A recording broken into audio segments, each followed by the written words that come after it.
যোৱা পৰহি দিনা অসম চৰকাৰৰ বিত্তমন্ত্ৰী অজন্তা নেওগ ডাঙৰীয়ানীয়ে অসম বিধানসভাত 2026 আৰু 27 বৰ্ষৰ অসম চৰকাৰৰ অন্তৰ্বৰ্তীকালীন এবছৰীয়া বিত্তীয় বাজেট দাখিল কৰিছিলে।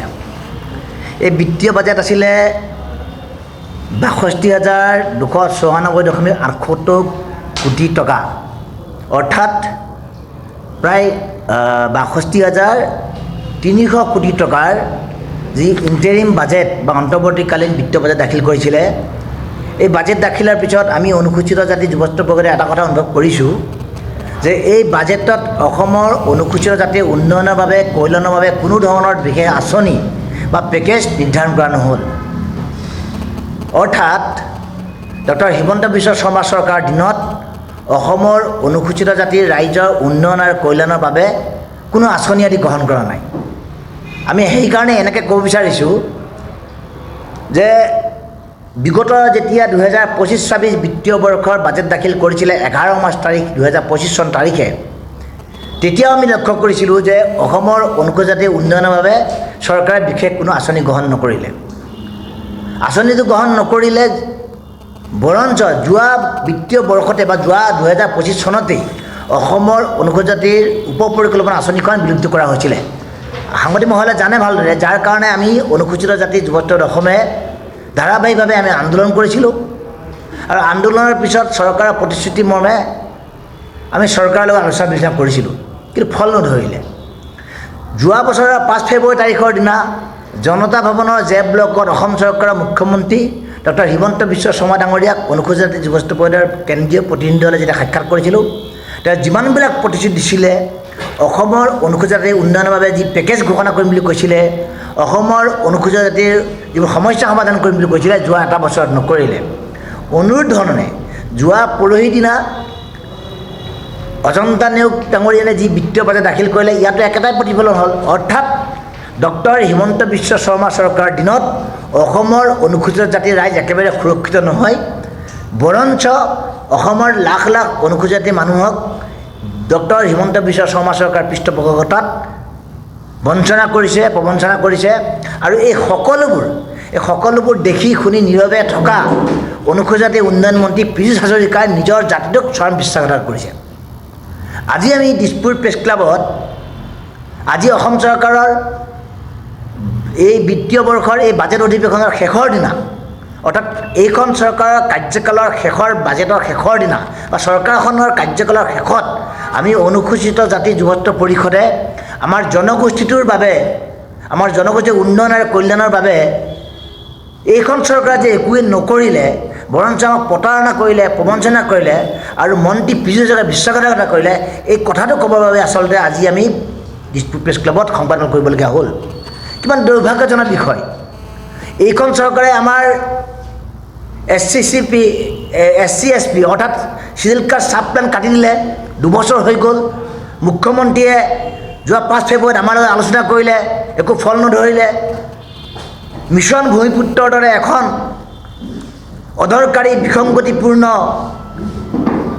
এখন আঁচনি গ্ৰহণ কৰি অসমৰ অনুসূচিত জাতি মৃত্যুৰ যোগ্যলৈ ৰূপান্তৰিত কৰিলে। একে ৰাতিতে লাখ লাখ ভুৱা অনুসূচিত জাতিৰ চাৰ্টিফিকেটক লিগেলাইজ কৰা হ'ল, মান্যতা প্ৰদান কৰিলে। এই সকলোবোৰ বিষয়ৰ সন্দৰ্ভত অনুসূচিত জাতি যুৱত্ব অসমে দীৰ্ঘদিন আন্দোলন কৰি আহিছোঁ। আৰু আন্দোলন কৰি অহাৰ পিছত মই কৈছোঁৱেই যে যোৱা 5 ফেব্ৰুৱাৰী তাৰিখে আমি আলোচনা কৰিছিলোঁ, ফল নধৰিলে। মুখ্যমন্ত্ৰী দিয়া এটা প্ৰতিশ্ৰুতি পালন নকৰিলে। আৰু আহি শেষত যোৱা 5টা বছৰ অনুসূচিত জাতিৰ উন্নয়নৰ দায়িত্বত থকা জাগিৰোড অনুসূচিত জাতি সংৰক্ষিত সমষ্টিৰ বিধায়ক তথা অনুসূচিত জাতি উন্নয়ন মন্ত্ৰী পীযুষ হাজৰিকাই আমাক চৰম প্ৰতাৰণা বিশ্বাসঘাতকতা কৰিলে। জাতি জনগোষ্ঠী যে উন্নয়ন আৰু কল্যাণ নকৰে, কথাটো স্পষ্ট হৈ গ'ল। এটা সময়ত এইখন চৰকাৰে ঢাক ঢোল বজাইছিলে যে অসমৰ 6টা জনগোষ্ঠীৰ জনজাতিকৰণ কৰা হ'ব, নিৰ্বাচনৰ পূৰ্বে জনগোষ্ঠীকৰণ কৰিব বুলি যোৱা বাজেট শীতকালীন অধিৱেশনত মন্ত্ৰীপদে প্ৰতিবেদন দিছিলে। আজিলৈকে হ'ল নেকি? নহ'ল। এতিয়া চৰকাৰে সুৰ সলাই কৈ আছে যে জনজাতিকৰণৰ নিৰ্বাচন পিছলৈ গ'ল। কিমান প্ৰতাৰণা প্ৰবঞ্চনা। ঠিক তেনেদৰে অসমৰ লাখ লাখ অনুসূচিত জাতি মানুহক ডক্টৰ হিমন্ত বিশ্ব শৰ্মা তেওঁতো প্ৰতাৰণা প্ৰবঞ্চনাটো কৰিলেই, তেওঁৰ দিনততো আমি সুৰক্ষিত নহয়। বৰঞ্চ আমাৰ জনগোষ্ঠীৰ যিগৰাকী মন্ত্ৰী, যাৰ দায়িত্বত অনুসূচিত উন্নয়ন আছে, সেই মন্ত্ৰীগৰাকীও কিন্তু আমাৰ বিশ্বাসঘাতকতা কৰিলে, চৰম প্ৰতাৰণা কৰিলে।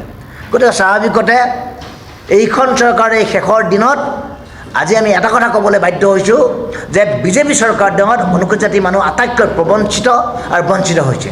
আমাক বিশ্বাসঘাতকতা কৰিছে, আমাক প্ৰতাৰণা কৰিছে।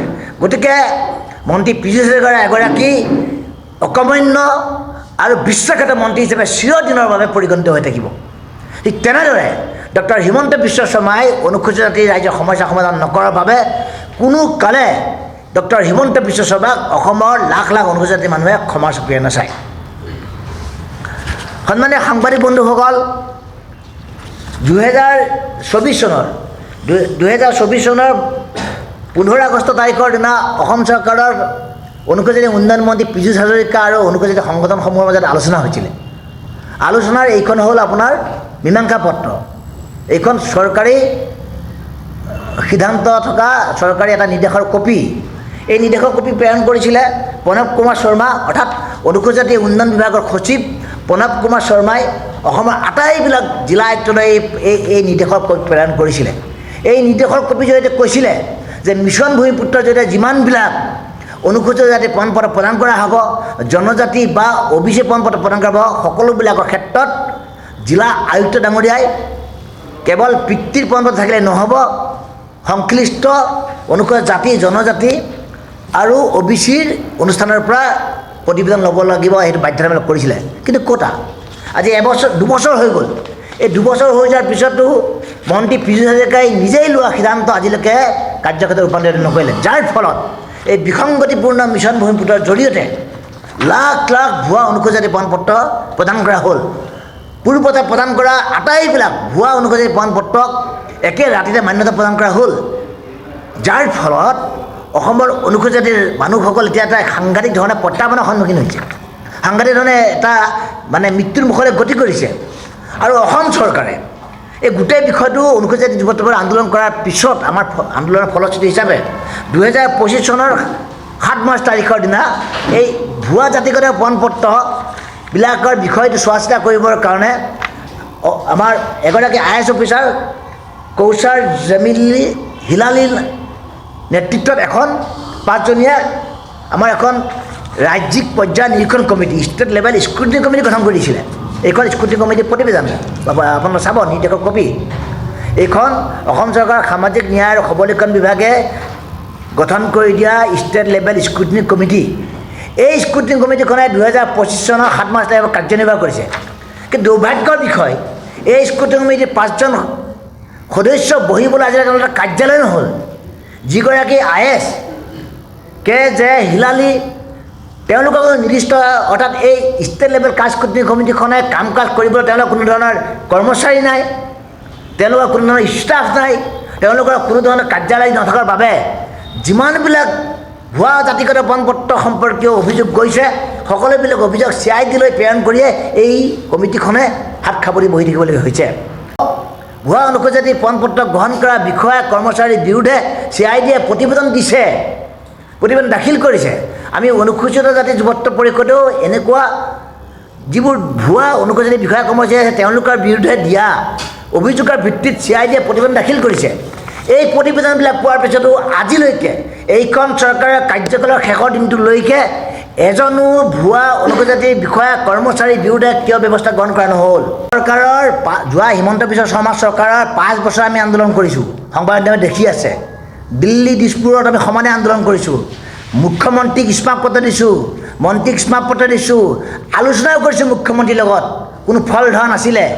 আৰু আমি আন্দোলন কৰি থকাৰ কাৰণে তেতিয়া চৰকাৰ সলতেকাত পোৱা নাছিলে নেকি? আৰু যিসকলে এই কথাটো অভিযোগটো কৈছে তেওঁলোকে চৰকাৰৰ লগত মিতিৰালি কৰি চৰকাৰৰ পৰা ধন টকা পইচা লৈ যোৱা 5টা বছৰ অনুসূচিত জাতিৰ ৰাইজক বিপথে পৰিচালনা কৰিছে। আৰু যিসকলে নাৰী কেলেংকাৰী আৰু টকা আত্মহৎকাৰী অনুসূচিত জাতি যুৱত্বৰ পৰা বহিষ্কাৰ হৈছে, তেনেকুৱা কোনো 2 নম্বৰী ব্যক্তিৰ কথা উত্তৰ দিব লাগে বুলি অনুসূচিত যুৱত্বৰ পৰা নাভাবে।